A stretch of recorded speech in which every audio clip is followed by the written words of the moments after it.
Hello, everybody, and welcome back to another Q&A edition of Optimal Relationships Daily, episode 1161. I am your host and narrator, Greg Audino. I'm also a certified life coach and an advice columnist. Very happy to be taking your questions directly each week.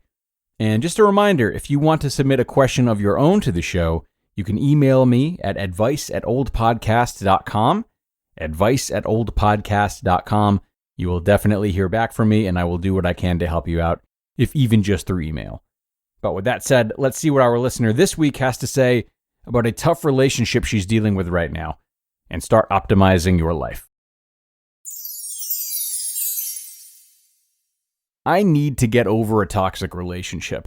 We were never anything serious, just friends with benefits, but I definitely caught feelings and he didn't.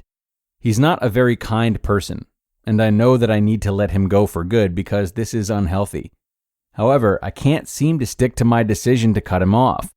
I delete and block him, and we go days or weeks without talking, and then eventually I cave and unblock and reach out again, and he never says no. How do I truly stick to my guns and walk away for good? My willpower seems to be non-existent when it comes to him. I thought I could handle something that was purely benefits without emotions, but in the end, I failed at that. It would be ideal if I could keep the benefits without the feelings, but I know that won't be possible with me. So I just need to move on. Okay, thanks for sending this in, Asker. Good question. A lot of layers here, if you ask me, so I'm excited to address them a bit and hopefully leave you with some good questions to ask yourself. So this will be another one of my answers that has kind of two parts, the outer work and the inner work, or actions you can take in addition to, again, what I feel are some important self-reflection questions. But let's start with the here and now and some ideas about how to act given the current circumstances. So the first thing I want to say is that I advise against relying on your willpower, and this is something I say to everyone. You know, self-control it's a wonderful tool to sharpen, of course, but it gets way too much credit and way too many heroics attached to it. It would be great if we could all master our own willpower, and I do think it's a great thing to work on, but it's simply never going to be as practical as creating a trigger-free environment for yourself. You've got to give yourself less thinking to do so you have help not talking to this guy, rather than your urges working against you and having to fight with them every step of the way. So with that being said, if you haven't already, get rid of his number and accounts as permanently as possible. If you just block him on your phone, if that's all you do, stop all that. You've got to delete him and do whatever version of this on social media that you can so that reaching back out to him is as difficult as all of these platforms will allow it to be. Maybe even create some kind of punishment for yourself if you do reach out to him to hold you extra accountable. And if you're thinking this will somehow make you want him more, I get that, but just, I don't know, keep listening on. So next, I wonder if in your mind, you could retrace your steps each time that you've caved and reached back out to this guy. So what happens right before you reach back out to him? Are there any recurring patterns or triggers that occur right before you do it? Maybe it's during a weekend night when you don't have anything else going on. Maybe it's after being a third or fifth wheel with some friends who are couples, whatever. If you can find some commonalities, that will go a long way for you. You're then able to catch yourself before you go down this spiral. You can witness yourself losing control little by little and be aware of it rather than being defenseless against it like you have been until now. And when that happens, you can create a ritual for yourself before it's too late. So you can create a plan for how to snap yourself out of this, or schedule things that you know keep you happy and satisfied during the times that you're not with him, right?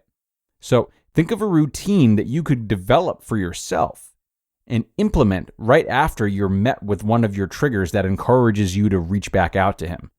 It might take some time and it might take some help to create an effective routine, but it would definitely be time well spent. Okay, so let's pivot to the inner work now. But before I do that, I do want to say that my whole answer to this question could have easily gone in a very different direction. You know, normally I would be tempted to question why it has to be such a bad thing for you to be repeatedly tempted by this man, and why you won't allow yourself that, and where that lack of acceptance comes from. The difference is that you say he's unkind, and you seem to say that with some certainty. You seem very confident that this is not someone who treats you well. So I want to respect that, because you telling me that immediately makes me feel very protective of you and want to help you form a barrier around him specifically.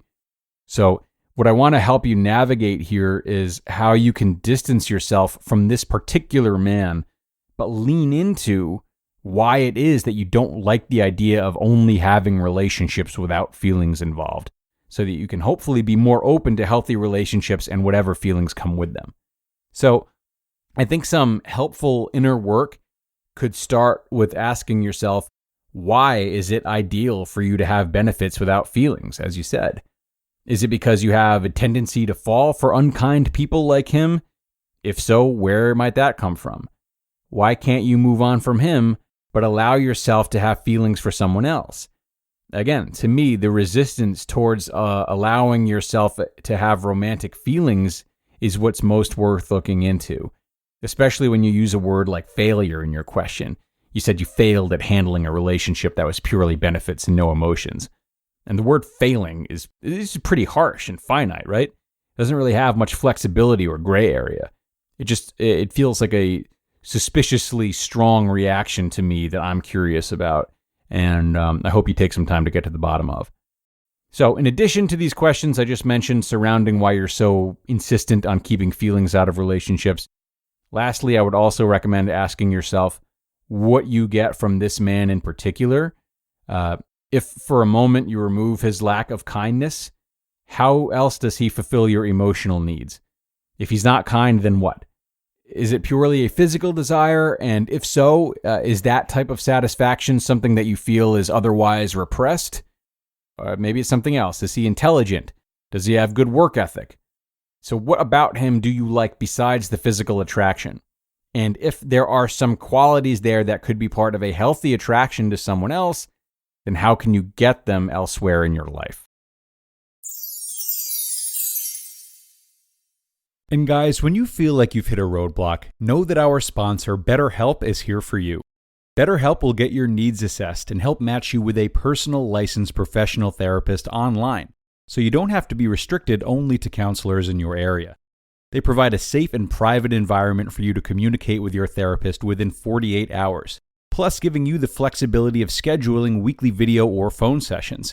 Their financial aid makes it more affordable than traditional offline counseling, and you can schedule an appointment online at your own convenience. In fact, so many people have been using BetterHelp that they're recruiting additional counselors in all 50 states. BetterHelp is not self-help, it is professional counseling where everything you share is confidential.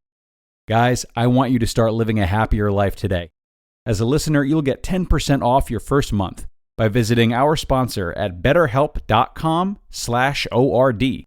Join over 1 million people who have taken charge of their mental health. Again, that's BetterHelp, HELP.com/ORD. And thanks a lot to the asker for submitting this question today. I know, I left you with more questions, but there's a lot of self-discovery on the table here. And if you're able to dive into these questions and find answers for yourself, you'll be much better off than having someone like me just tell you what to do. And it would be irresponsible of me to do that anyway. So just sit with these tough questions and be willing to work with whatever feelings they bring up. And a therapist could definitely help too if you decide to take that route. That's it for today though, peeps. Thanks a lot for being here for my favorite day of the week. And wishing you a fantastic rest of your Saturday if you're listening in real time. And I will hope to see you tomorrow for the Sunday show. That's where your optimal life awaits.